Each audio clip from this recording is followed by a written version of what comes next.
नारायणगाव हे एक व्यापारी गाव आहे। या ठिकाणी अनेक ग्राहकांची वर्दळ असते। त्याचबरोबर या ठिकाणी भुरट्या चोरट्यांची देखील खूप मोठ्या प्रमाणात वर्दळ असते। रविवारी देखील अशाच काही घटना घडलेल्या आहेत आणि यामध्ये दोन तरुण आहेत। त्यांनी दोन केमिस्ट म्हणजे मेडिकलच्या दुकानांमध्ये जाऊन त्यांना बोलण्यामध्ये गुंतवून त्यांच्याकडून काही वस्तू किंवा पैसे लुटण्याचा प्रयत्न केला, फसवण्याचा प्रयत्न केला।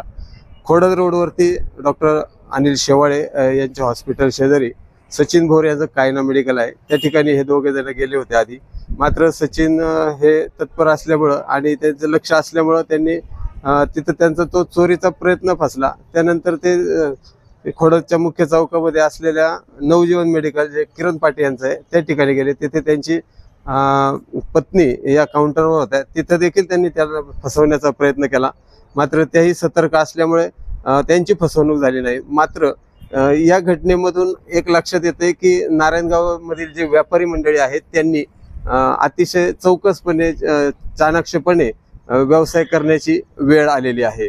आपण आता या दोन्ही जे केमिस्ट आहेत त्यांच्याशी बोललेलो आहोत। पाहूयात हा घटनाक्रम नक्की कसा झालेला आहे। नमस्कार, माझे नाव सचिन अशोक बोर। माझं खोडद रोडला नारायणगावमध्ये कायना मेडिकल अँड जनरल स्टोर्स आहे। रविवारी रात्री एक कस्टमर म्हणून आलेल्या इस्माने माझ्याकडे थोडी हातचलाखी करण्याचा प्रयत्न केला, परंतु कॅमेरे असल्या कारणाने ते रंगे हात पकडले गेले आणि मी त्यामधनं वाचलो।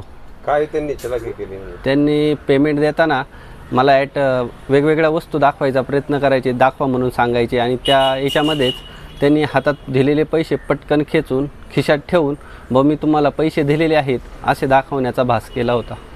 मला त्यांनी एकच वस्तू घेत होते, परंतु त्यात प्रकार दाखवायचे, हा दाखवा, ते दाखवा, एवढ्यालाच द्या, तेवढ्यालाच द्या, असे बोलण्याच्या याच्यामध्ये ते फसवत होते, गुंगवायचा प्रयत्न करायचे आणि त्यामध्ये ते हे करत होते, फसवायचा प्रयत्न करत होते। अशी घटना नारायणगावमध्ये बऱ्याच वाढलेल्या दिसतात। हो, आता तेच इसम माझ्यानंतर पुढे असणारे किरण पाटे म्हणून मेडिकल स्टोअरवालेचे त्यांच्याकडे गेले, तिथेही त्यांनी तसेच करायचा प्रयत्न केला। काय नाव तुमचं? निशा किरण पाटे। मेडिकलचं नाव काय? नवजीवन मेडिकल। रविवारी काय नक्की घटना घडली होती? रविवारी मी एकटीच होते मेडिकलला। 8:30च्या दरम्यान दोघे जण आले मेडिकलवरती। एक असं पिलेला होता, म्हणजे मला अंदाज आला होता तो पिलेला आहे म्हणून। स्प्रे माउथ स्प्रे घ्यायला आला होता, त्यांनी हातात घेतला। मला इथं एक कस्टमर होतं, मला पैसे पण दिले 500 रुपये काढून। नंतर तो म्हणायला लागला याच्यापेक्षा मोठा स्प्रे द्या।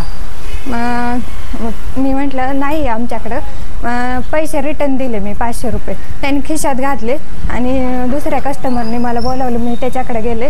त्यानंतर तो माझ्या हातातून ओढायला लागला स्प्रे आणि माझं लक्ष दुसरीकडे हे करायला लागला, दुसरा दे, हे दे, ते दे मागायला लागला, पण मी हातातून काही सोडलाच नाही स्प्रे।